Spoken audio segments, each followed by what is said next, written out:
There we go. We're going to have a look at how Google Classroom can give you all of the tools you need to provide a great online offer to your students whilst not creating mountains of extra work for your teachers.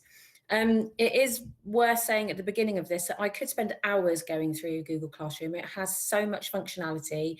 It has so many things that link into it. It's got so many extensions and web apps that go in. You know, it's huge. So what we're going to do is look at some of the best things that we think are relevant. But realistically, the best thing that you can do with this is allow your staff to have some time to fiddle and come back and report back on what works, and sharing best practice really is key for this. So just a little bit of housekeeping as normal before we move on. The meeting is being recorded. If you could keep your microphones off, that's really useful just to stop any background noise. There is a chat facility, so you'll find that in the top right of your Meet window. It's the little chat icon. If you go in there, if you put any questions throughout the presentation in there, I can answer those directly. Or if you'd like to wait around till the end of the session, then you're more than welcome to stay online and we can have a chat then. The recording will be available after this session, and we'll send it out to you tomorrow with any takeouts or anything that we provide as well. And finally, this session is part of our EdTech demonstrator role. So we help schools and colleges with support for remote education. It's funded by the DfE, and it's part of their Get Help with Technology initiative. Okay, so onwards. Why Google Classroom? Google Classroom is free. It's developed by Google for Schools, and it aims to simplify creating, distributing and grading assignments. The primary purpose of Google Classroom is to streamline the process of sharing files between teachers and students. And it was released back in 2014, and it's just grown enormously since then. As a computer science teacher, is what I normally do in school, before things like Google Classroom were around, huge parts of the lesson would be lost with students trying to find work, or if they missed work, they would have to go onto the network, or you could email them, but they couldn't remember where they'd put it, and they'd use silly file names, and it was just a nightmare. So Google Classroom actually simplifies teaching and learning. And we're going to look at some of the features of that. And so you can add students directly, you can share a code with them so that a whole class can join without you having to do much admin. The whole class setup takes minutes. You can create work that appears for them on Classroom, but also on Google Calendar if you're using it. You can easily communicate with guardians, automatically send them updates should you want to. You can store frequently used feedback into your comment bank for fast, personalized responses. And you've got advanced tools, so you're able to grade consistently and transparently with the rubrics, which are integrated into student work, and the use of plagiarism checkers. But these might not be relevant for primary, so we don't really touch on those in this session. At the end of the day, Google Classroom has helped set the standard and the baseline for any other classroom experience, and it provides a place where all of the classroom can be available on the student's device, whether that's at their kitchen table or in the classroom. At DHSB, we've been using Google Classroom for 7 years now, and so any student that isn't in the lesson for any reason, and it might be that they've just been off for a couple of days, they always know that they can go and get the resources for the lesson. It's always in one place, and it always looks the same. It's been a fantastic way to work. So what we're going to do is we're going to have a quick look at just the admin side of things here. So I'm not going to spend too long. It's an IT admin thing. You might not have permission, but it's a bit important just to understand how you can use it, and if you come up with any problems, what it might be. So the first thing that's important is in the general settings, you need to turn Classroom on for everybody. So you should have your students and your teachers, and they should be set in different organizational units, so you can apply different permissions to them. So in the general settings, you need to let Classroom know who you want to have that has the ability to create classes. So in this teacher permissions, you have some choices here. So you can have anyone in your domain, so anyone with the whatever your Google domain is, can create classes. Obviously, we don't want that. We don't want students having the ability to create their own classes. So what we do is we select verified teachers only. And then when Classroom is accessed for the first time, it will ask them whether they're a teacher or a student, and anyone that says that they're a teacher will go into the approved group, and you can have a look at it and approve them as teachers. I would imagine that the majority of you will already have had your teachers set up as verified teachers, but a good way of checking is if you go to your Classroom environment and go to the plus in the top right. If you don't have the ability to create a class, it's because you're not set up as a teacher properly. So that's one thing you need to look at. You've also got the ability, if you want to turn on parent and guardian access. So if you would like students, parents or guardians emails within Classroom, you can add them, and then they don't look at the classroom as such. They get emailed an overview of what's been going on in the week, and it might be if their children are missing any assignments and things like that. So it might be for COVID and kind of the homeschooling thing that you've got those off. It's up to you, but sometimes having parents having a lot of access isn't necessarily what you want, but that's within the admin panel. And we've got ours set so that any teacher can manage guardians. So that means that I can choose to add guardians to my class should I want to. I don't have to ask IT admin to do it for me. Also, it's what you need to think about is who can join classes in your domain. So you will probably want users in your domain only, and that means only people with an @DHSB or @ whatever your domain name is can actually join Classroom.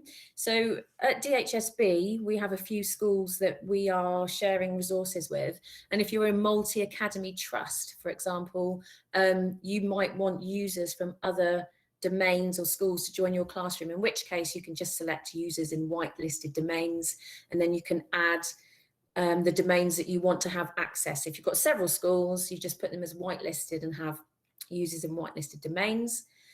And then it says which classes can users in your domain join. So your students in your domain, whose classes can they join? So we've got those whitelisted because there's a few schools that we allow our students to join classes with.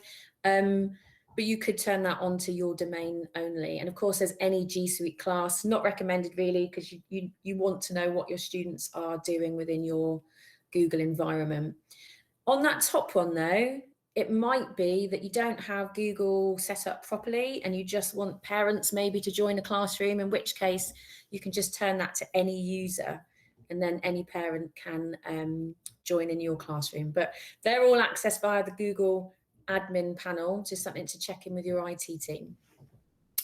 Right, so we're going to have a whistle-stop tour. Now, what I've had to do, because of sort of safeguarding and students' names, I'm going to do some of this by screenshot so you can see what a kind of fully populated classroom looks like instead of an empty one. But when we look at how to do Classroom, we'll have to do that from scratch. So I'm just going to go through the dashboard quickly before I show it to you. So these are some of the key things that you're going to need to look at. So on my dashboard, you can see that I have many classes. Obviously, secondary school, we all have a separate class for our subject.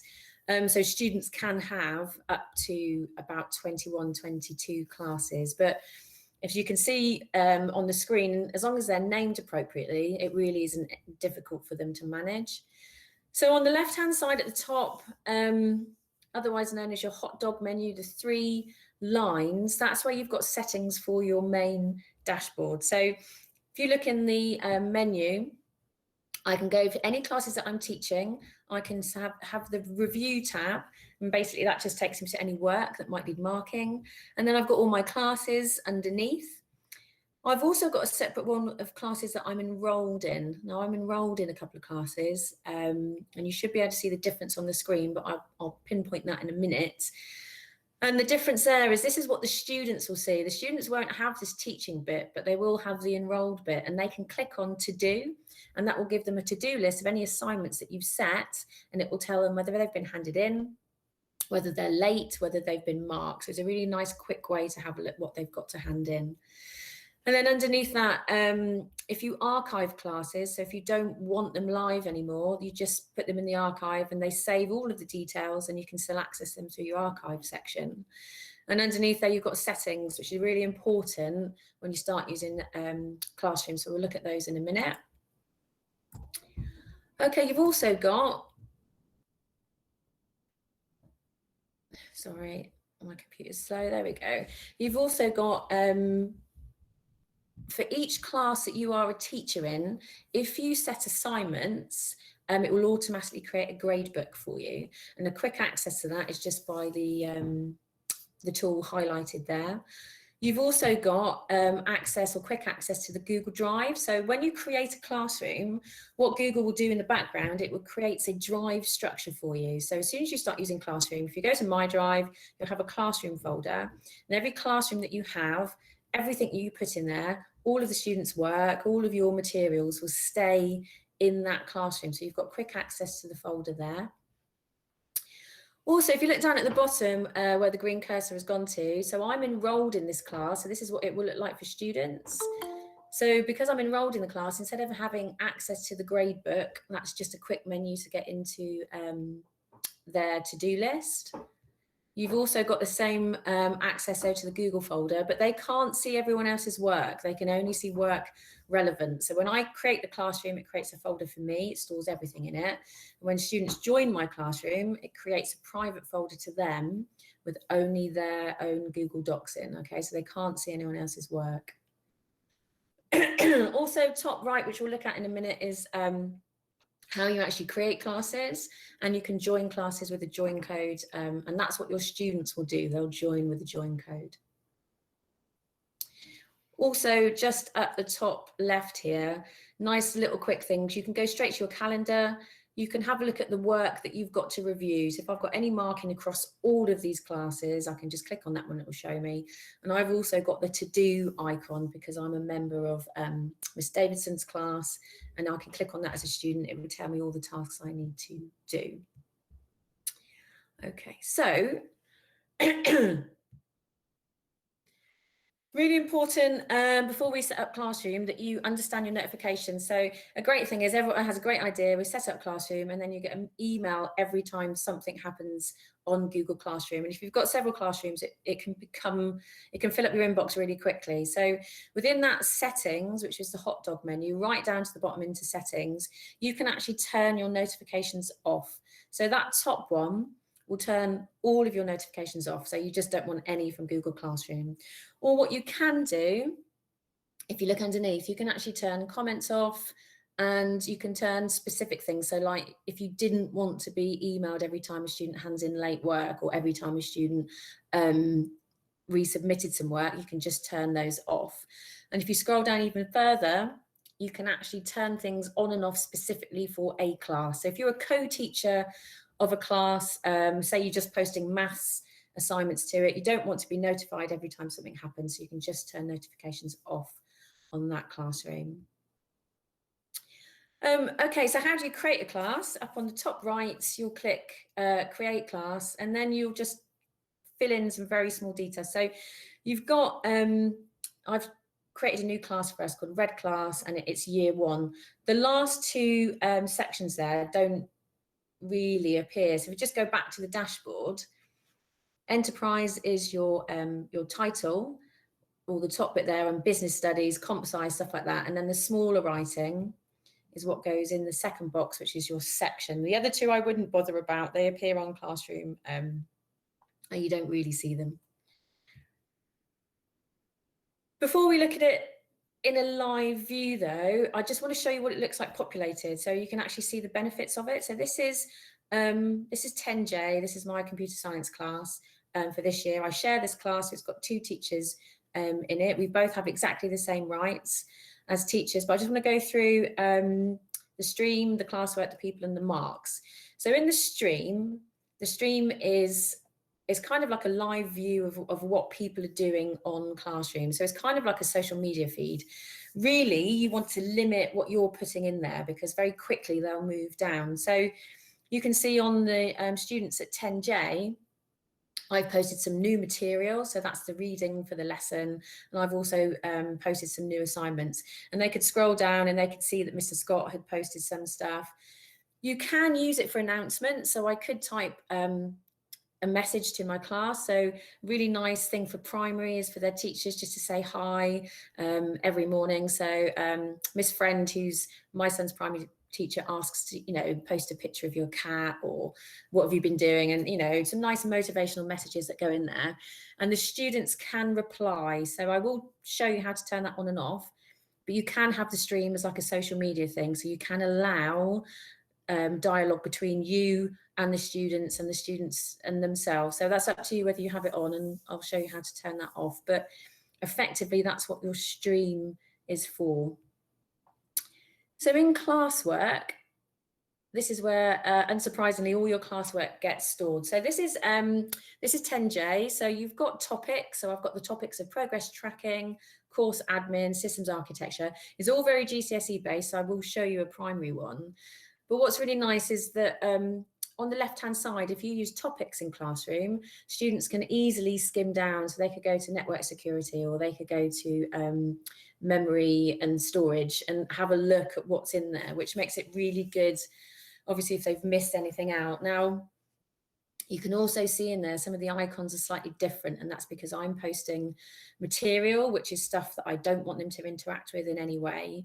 And also I'm posting assignments, which is me saying, look, this is what you need to do and you need to hand it in. So we'll have a look at those in a minute. But a primary school, really, and this is only one way of doing it. Obviously, you guys have already got your systems, but having the day, so the Monday, the 8th of February, there is the topic, and you set that up as a topic every day. And then underneath that, you've got the assignments. And what's really nice is you can see quite clearly which assignments this student has interacted with because of the colour, and which ones they've handed in. So it's a really nice visual way of seeing for students what they, you know, what they have and haven't done. So what's worth noting actually is on the left hand side, that's my 10J, so I'm a teacher, but on the right hand side, that's my son's primary one, so he can easily see that he's done reading comprehension, literacy, he's done maths, but he's left out, you can see some favoritism there, can't you? He's left out RE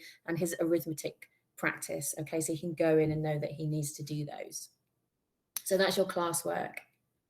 In your people, unsurprisingly, this is where you get all of your students. Now, teachers are at the top. You've got the little Google Plus sign. If you've got everyone in your domain set up, you just type in the teacher's name and it will come up for you. So obviously teachers have different permissions. So teachers can post material and assignments to classwork, see the marks, and students can't, they just view it.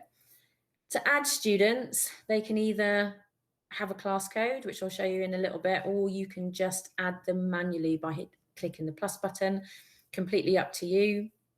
Some of you will probably have IT departments that have got that are linked in with your MIS, so it might be that all the classrooms are created for you at the beginning of each term, which is doable.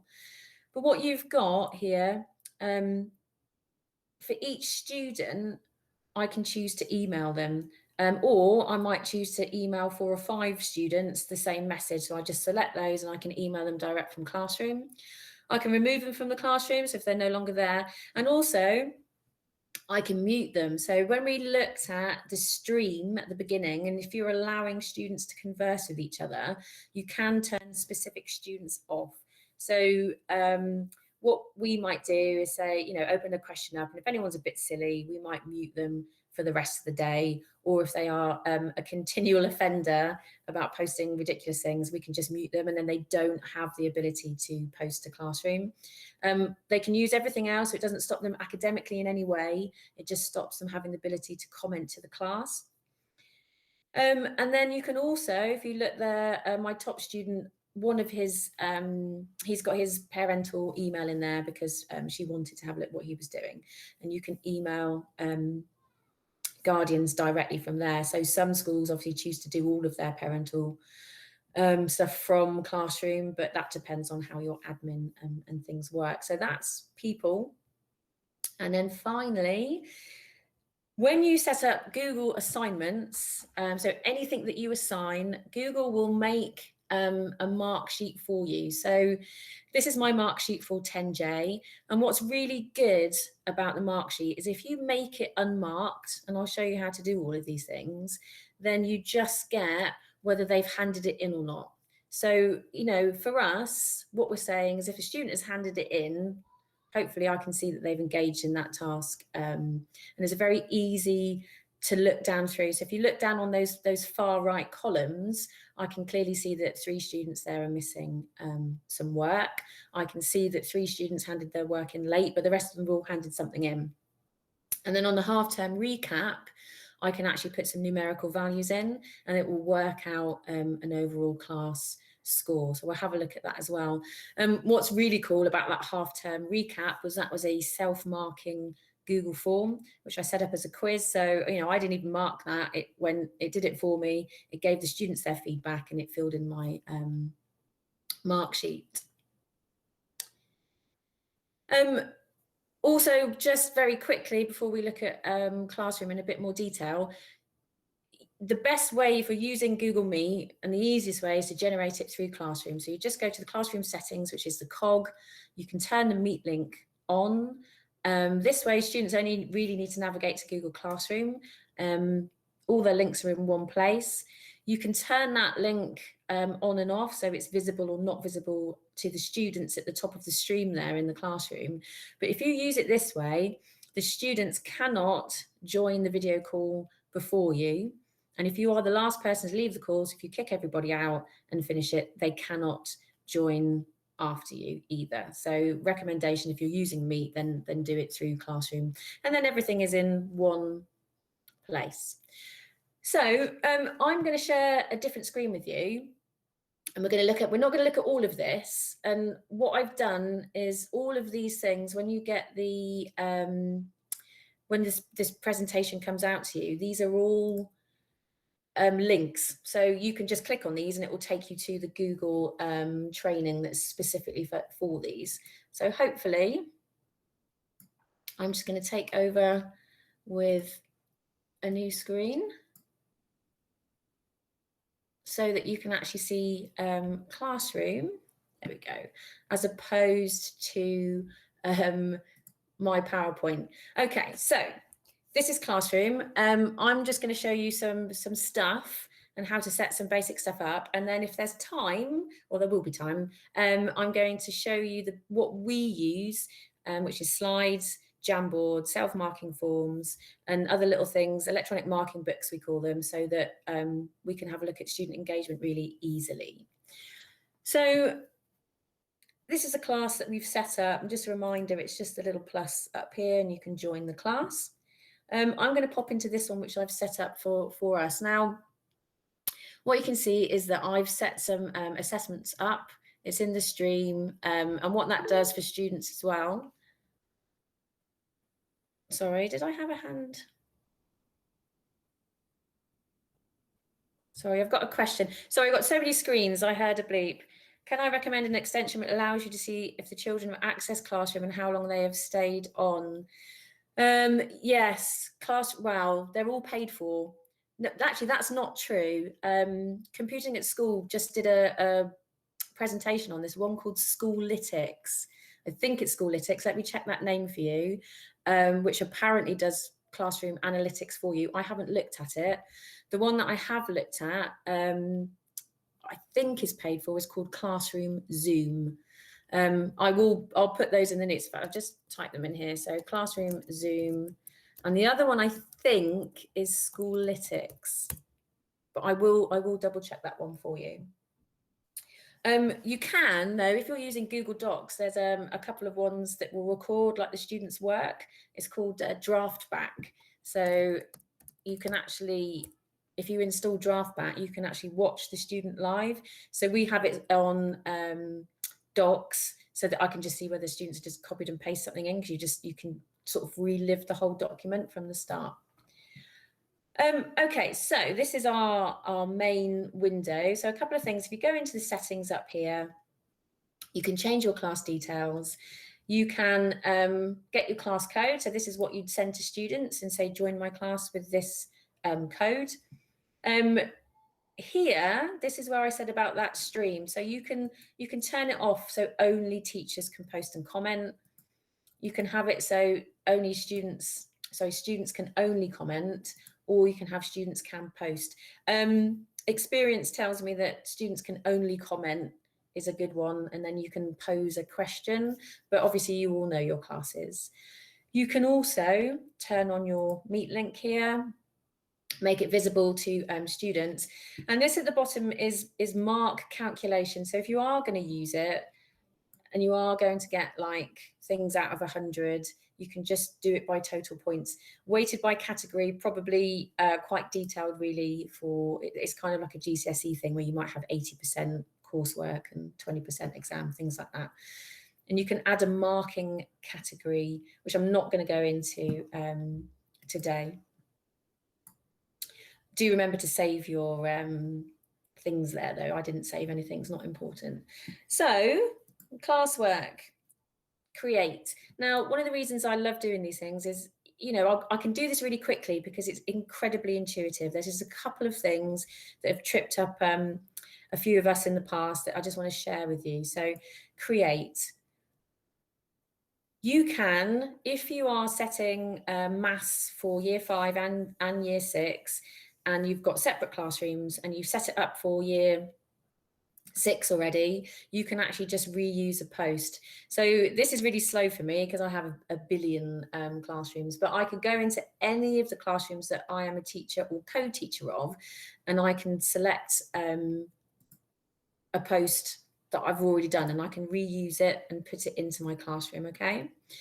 Material, recommendation really is anything that you don't want the student to hand in or work on, okay? So videos, class notes, worksheets that you want them to work from but don't necessarily want them to do anything to. So it links straight in with your Google Drive, and everything that you've done recently will be on there. So for material, I tend to put in just my class PowerPoint. So what, if I was in normal lesson, I would deliver at the front of the class. I might add in some YouTube videos that I want them to watch, which you can do directly from YouTube. And you can upload things straight from your computer if you're working on like a Windows machine with a Chrome environment. And you can add links. So if you want them to go to White Rose Maths videos in a specific one, then you can just add the link. And then the material, so I'm just going to add something just so you can have a look. So you can search as well, YouTube. So now, I'll just apologise for my computer science. I don't know what that is. We'll add that anyway. So here's my material. I've given it a title. I can put it in a topic that I've already got set up. I'm going to create a topic. So I'm going to do that for today, which is Tuesday the 10th of Feb. If I just post that, I can show you what that will look like. So there you go. And you can see the icon is different. So this one is material, and these ones are assignments, which we'll look at in just a second. So the nice thing, when you've got this is our students sometimes, if you post everything as an assignment, they always think that they need to hand something in. If you post everything as material, they don't really know what they need to interact with. So if you kind of do the board line, that these are the things I want you to read and go to, and these are the things I want you to do. So assignment, you've got two options. So you can embed a Google form as a quiz, which we're not going to go into today, but if you've already got a form set up or you've created, you can just add it in this way. We're just going to have a look at assignments. Now, exactly the same as material, but when we add something, so I'm going to add something that I've created, which is actually like a workbook. So this is something I want my students to interact with, I want them to work on, and I want them to hand it in. So if I just add it like this, the students will only be able to view it, which is fine, but that's not what I want. if I just want them to view it, I would just post it in material. What I want them to do is I want them to work on it themselves. So if you select make a copy for each student, then everybody that's a member of your class will get that document as an editable document with their name on it, and they can work on it and hand it in. So I'm going to get that one. Now, it might be that you've got a class and you want them to all to work on this document together, in which case you can choose students can edit the file, then everybody in this classroom gets one file and they can all stick things on it. Fantastic. But for me, generally, I like each student to have their own copy, and then they can go on and work directly onto that document. So same thing again, I can create a topic if I want to, but I've already got a topic here called example assignments. I'm going to stick it in there because I want them to hand it in. So unlike material, I need to give it a date and time. I don't need to give it. You know, you can have it so there isn't one, but generally I like to give them a due date and time. Points. So this is whether you want to actually mark it numerically or not. So generally at the moment, unless it's a formally kind of assessed piece of work, so an end of unit topic test or anything like that, I tend to put unmarked. And that's just so in the mark book, it just doesn't show a 0 out of 100. It just says whether they've handed it in or not. And what you can do is you can choose to hand it into all students, or you can actually select specific students to hand it into. Now in this classroom, I only have one student anyway, but if you have several, and what's really good about that is it allows you to differentiate worksheets. And so you could have your top level, so you've got 5 students, you know who they are, so you click on the 5 and they get 1, and then you set another assignment up with a different worksheet.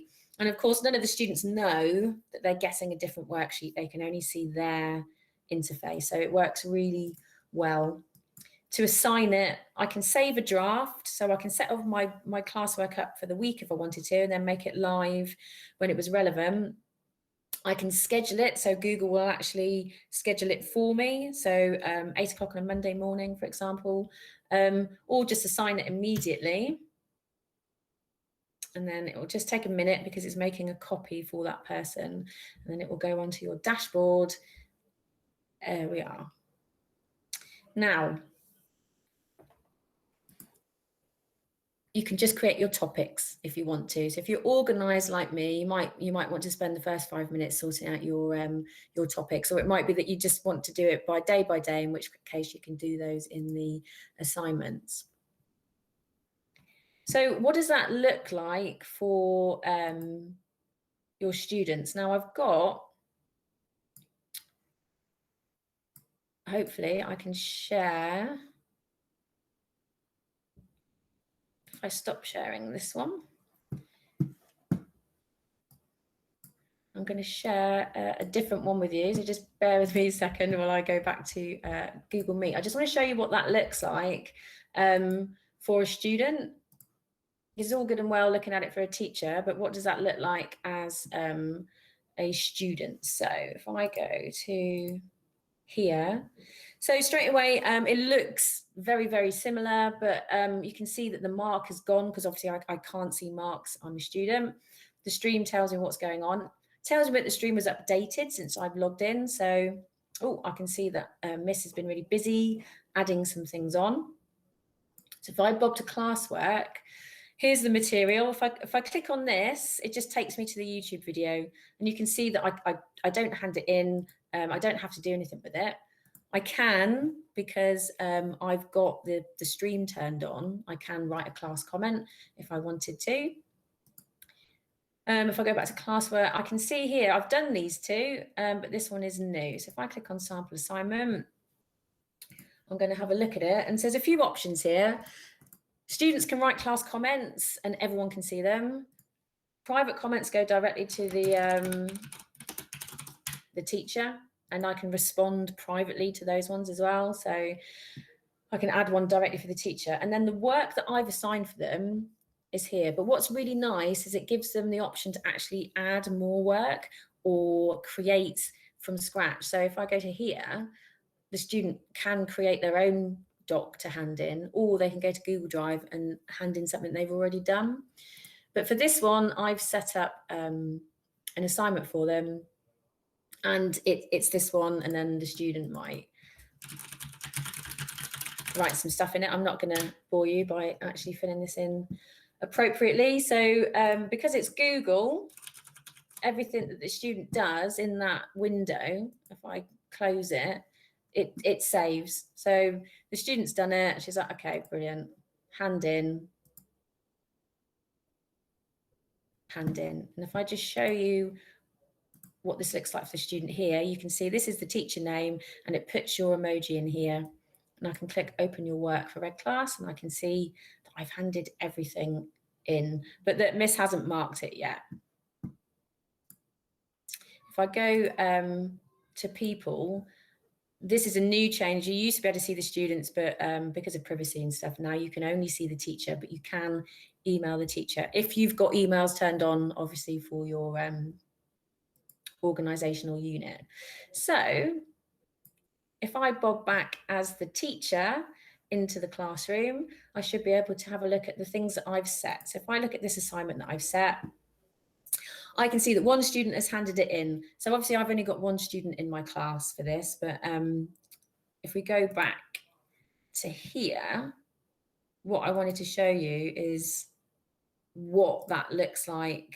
And we'll go back to this in a minute. So you can see here for my work, 13 have handed it in, 7 have not. And I can clearly see on here, on this smaller page here, who's handed it in and who has not.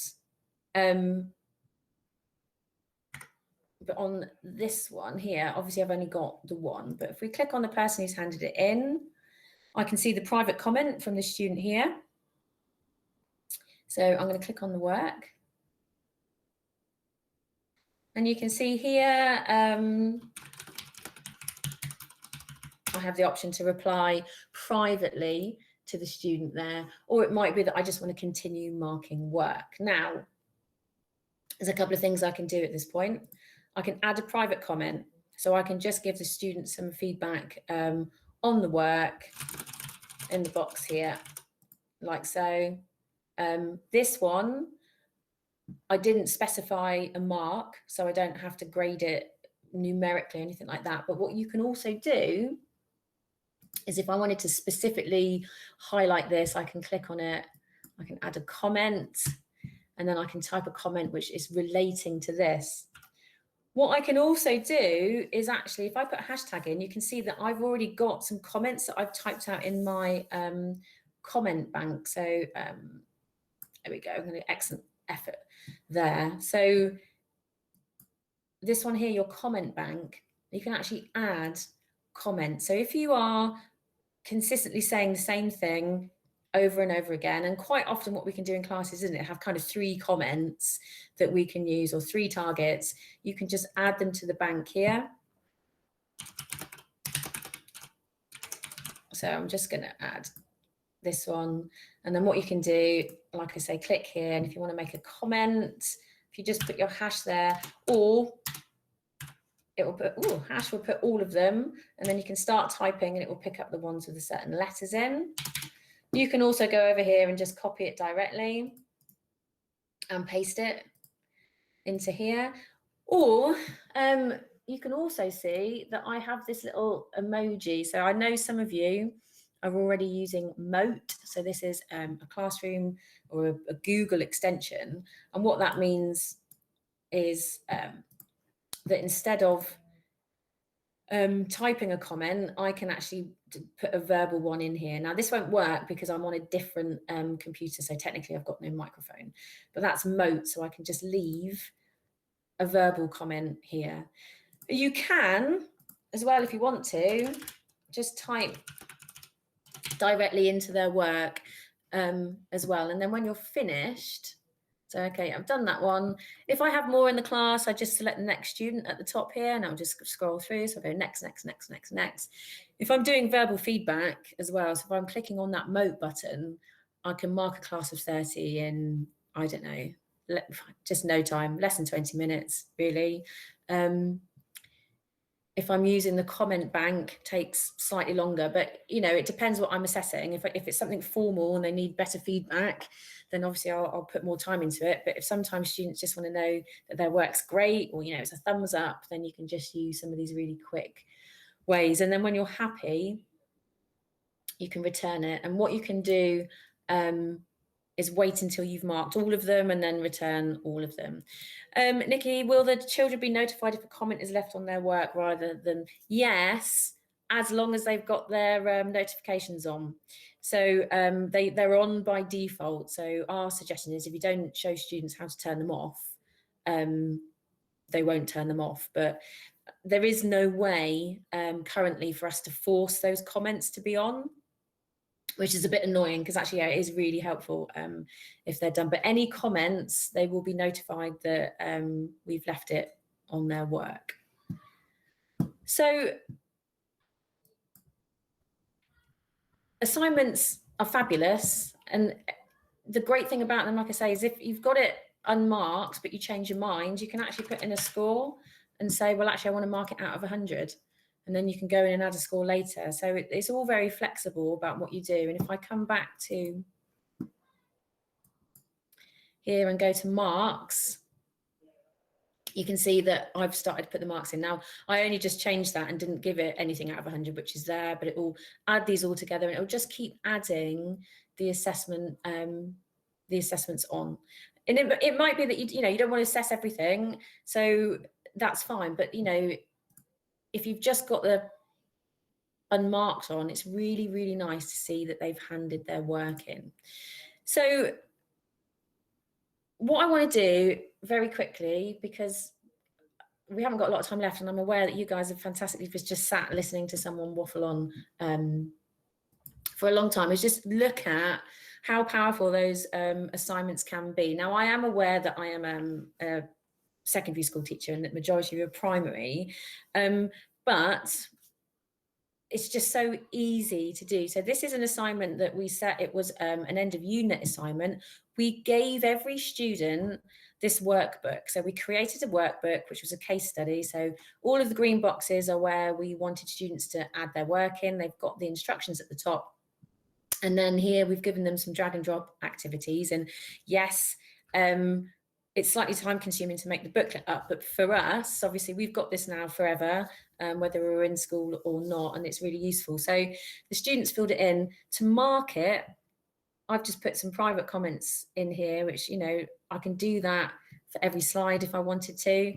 And what we've done here, which I didn't look into, but this is a rubric, so I can assign certain points to things that I'm marking. So for example, I was marking Lucas on the design mix here. He's got 2 out of 3, and I can just click the box and it will mark them for me. So rubrics are slightly, well, not complicated, but they deserve their own kind of webinar. But this is Lucas, and then I just click onto the next student, then the next student, and it's just, it takes so much of, it's just easy. Also, like I showed you a minute ago, this is how I can just very, very quickly see who's handed work in, who hasn't handed work in, who do I need to chase up. And I can just go and I can email these directly so that it splits them up so that I can just click email all assigned. And I can say, where's your work? You know, you haven't handed it in. And then also, as I said earlier, because they get everything put into My Drive, so this one here shows you that in My Drive and Classroom, I've got a folder for every subject, and every time you create an assignment, it puts all of their work in here. So this is an assignment I created. I just put a title on a Google slide, so it's blank effectively, apart from the title. I gave it one to every student, and then all I need to do is go into Google Drive, put it into the big icon view, and I can just see really quickly who's engaged with the task and who hasn't. Now, I'm not specifically marking this, okay? It's just for me to see, okay, they were in a live lesson. Did they just, you know, join the live lesson and then go and play their Xbox for an hour, or have they actually done the work? So it's a really, really good way of just checking very quickly about who's actually engaged with those tasks and who hasn't. So, before we finish, just a couple of things that we use, which are really, really, good. So we have this idea of electronic exercise books. So we kind of, because of COVID, but actually as a computer science business department, we've been going down the paperless route for a long time. So basically, we have a blank workbook that we create. It's just Google Slides. So here's one. We make it look like a textbook. So there are plain pages, there's graphing pages, there's squared paper. And the students just have these at the beginning of the year. And then things that we're not assessing, but we just want to monitor their progress on, we just stick in here. So just go and put it on your electronic workbook. And all the students need to do is create a new slide and then go to layout, because we've got it set as a template. And I can send this out, by the way, if you want to have a look at it, and just go, oh, okay, I need to do a graph, or I'm going to have a new topic. So I'll select that one. It's all formatted for them. And all we do is we add it as an assignment at the beginning of the year, and it's always live. So as soon as they type into it, I can just go and have a look at what they've done. And what's really nice about these ones is we've given them all different colors for different years, so they're easily identifiable. And because it's electronic marking, we shared this across our department. So this is just best practice, really. So we've got some stickers that we can just lift straight away and just stick onto those workbooks. We're a boys' school, so we just got some feedback here. And then we've got some ideas that we might want to use. So something like this, which I guess you would get them to cut out and stick in the front of a book, maybe, you can just right click it and paste it. And every time they don't do it, you can just paste it onto their workbook. What's also really nice about having the workbooks is if they don't understand something, you can just insert a YouTube video, or you can just insert a link to somewhere else. So they've worked incredibly well for us just to see what they're up to at any given point in time. Other things that I wanted to show you before we do run out is Jamboard. Jamboard is part of G Suite. It is an interactive whiteboard tool for cross-platform collaboration, basically. It's free. You can assign it via Classroom. So what you can see here is this one. I'll just bring it up, make it larger. This is a plain Jamboard that I sent out as one Jamboard, and I didn't do the one for every student. I just did students can edit. So the whole class had it, and I just got them to stick what they knew on a post-it note and stick it onto our Jamboard, and you can see them doing it live. But better than that, really, I guess, or a really good way to check engagement quite quickly, I'm ruining my PowerPoint, there we go, is this is a Jamboard about men's makeup. It's a topic in business at the moment for sixth form. And so all Mr. Berryman did is create a Jamboard, which we just had the wall paint, which is a picture effectively in the background. He assigned it as an assignment through Classroom. He made one for every student, and he got them to do pros, cons, and kind of in the middle. So he said, right, anyone, blue post-it notes are things that you think are good, yellow post-it notes are things that you think are weird and not right, and then the green post-it notes are things that are in the middle.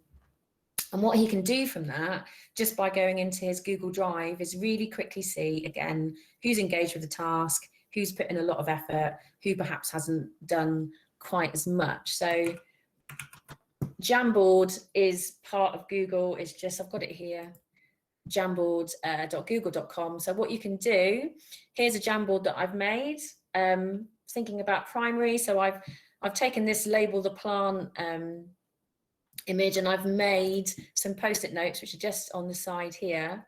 So if I go to my Classroom and go to Classwork, I can create an assignment.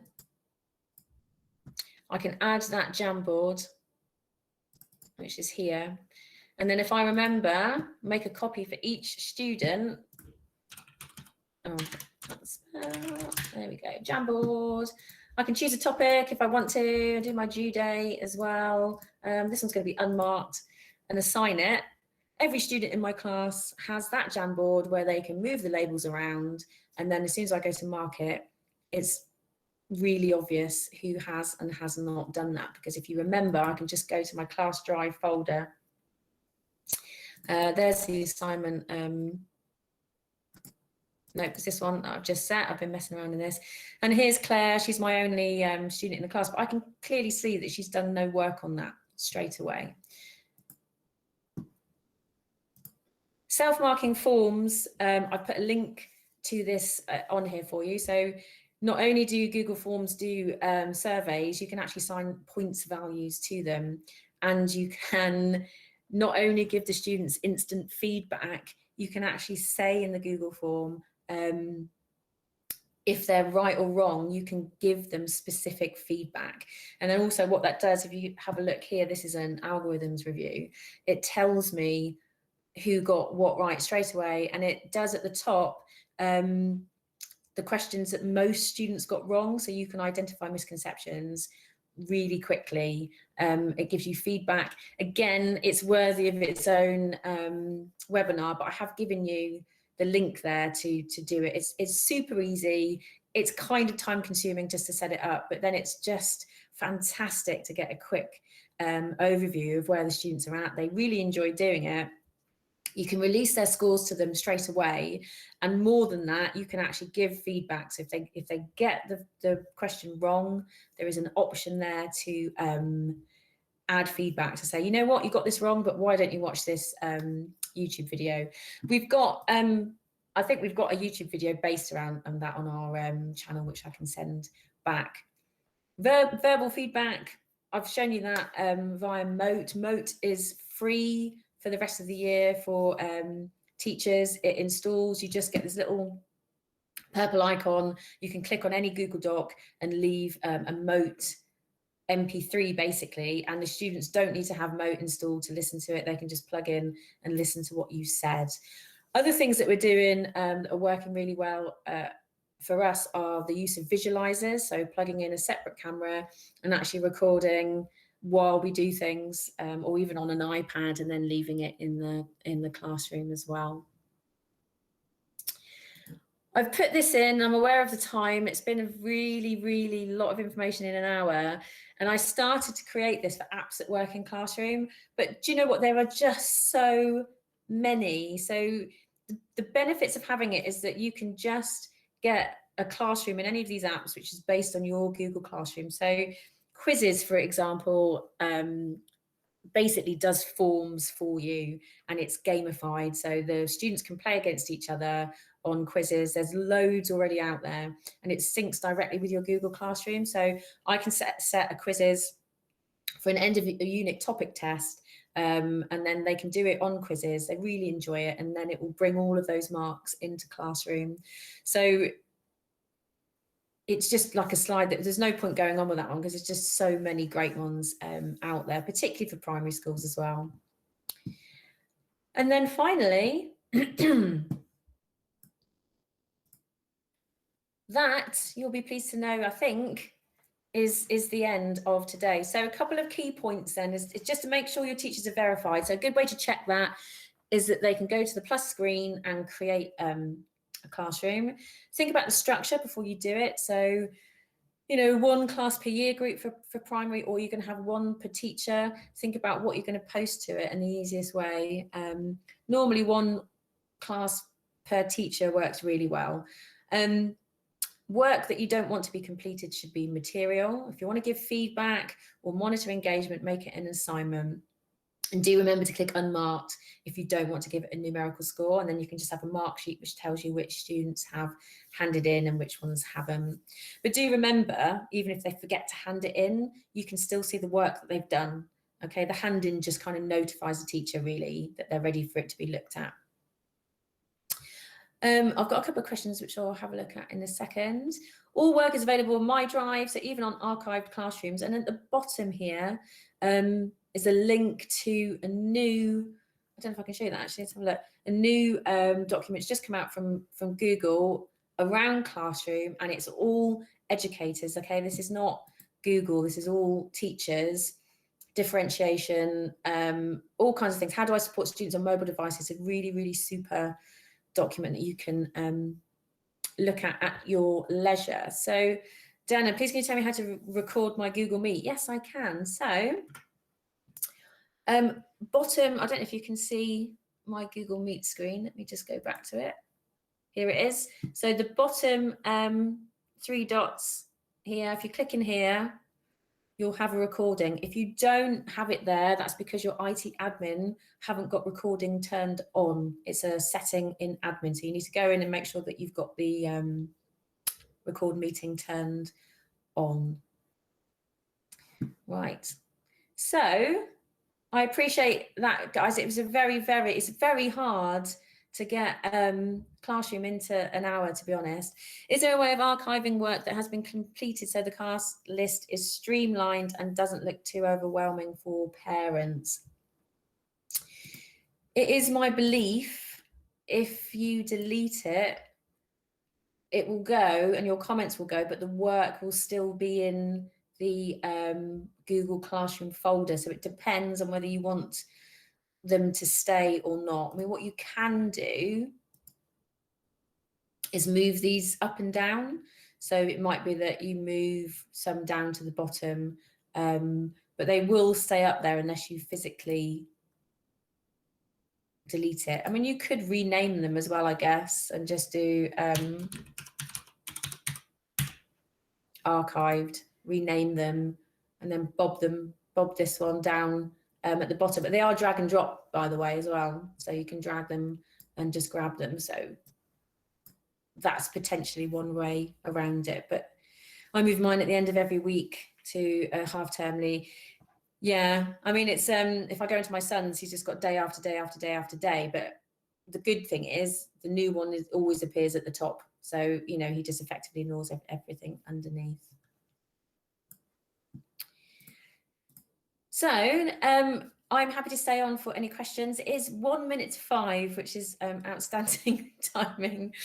If you've got any other questions, you want to put them in the chat, I can hang around. If you want to unmute and ask anything, that's fine. I will put all this in a YouTube video and we'll send it out, and I'll also send the PowerPoint slides on because they've got useful links. And if you think of any questions at all when you go away, I appreciate that there was an awful lot of coverage tonight, then just let me know. It's claire.buckler@dhsb.org, and good luck with your Google Classroom.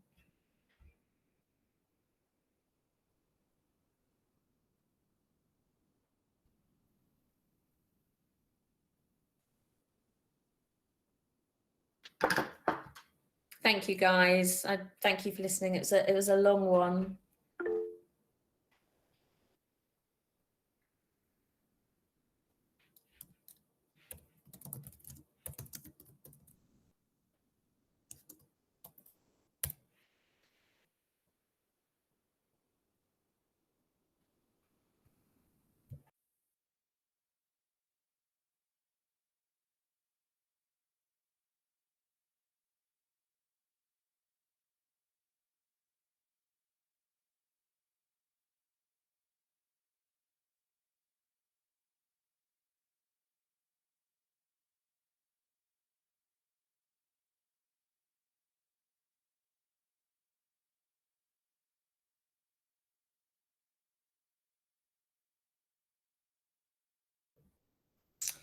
Jenny, I've just 16 of them weren't allowed. You just need to check back with IT admin that they've got any user, because it might be that they've got the one that says anyone with a Gmail. So it might be only your Gmail parents could get in, and then anyone that's got Microsoft maybe couldn't get in. That's in the IT admin panel. So get them to have a look there.